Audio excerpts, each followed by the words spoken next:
Aujourd'hui, dans cette vidéo, nous allons voir les parties les plus intéressantes du livre Les secrets de l'immobilier de Charles Morgan.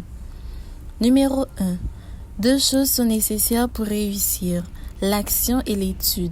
La progression dans un domaine quel qu'il soit passe en effet toujours par des allers-retours entre la pratique et l'étude.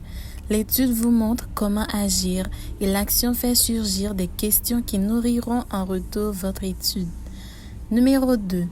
En règle générale, le rendement et le risque sont en relation opposée. Plus un investissement est sûr et moins il rapporte. À l'opposé, plus grand est le risque que l'on accepte de prendre et plus élevé est le rendement que l'on peut espérer obtenir. Numéro 3.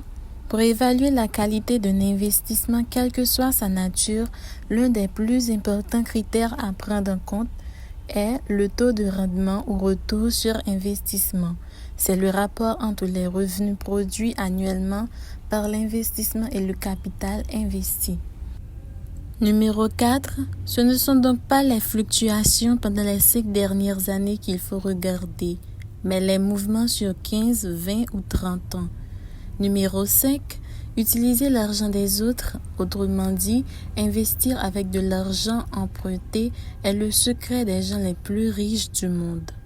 Numéro 6. Vous empruntez de l'argent à un certain taux d'intérêt et de l'autre, vous utilisez cet argent pour acheter un immeuble qui vous procure un certain taux de rendement si vous le mettez en location.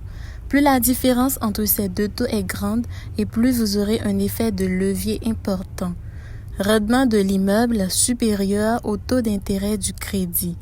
Le rendement de votre immeuble, c'est le rapport entre ce qu'il vous procure comme revenu net et le prix que vous l'avez payé.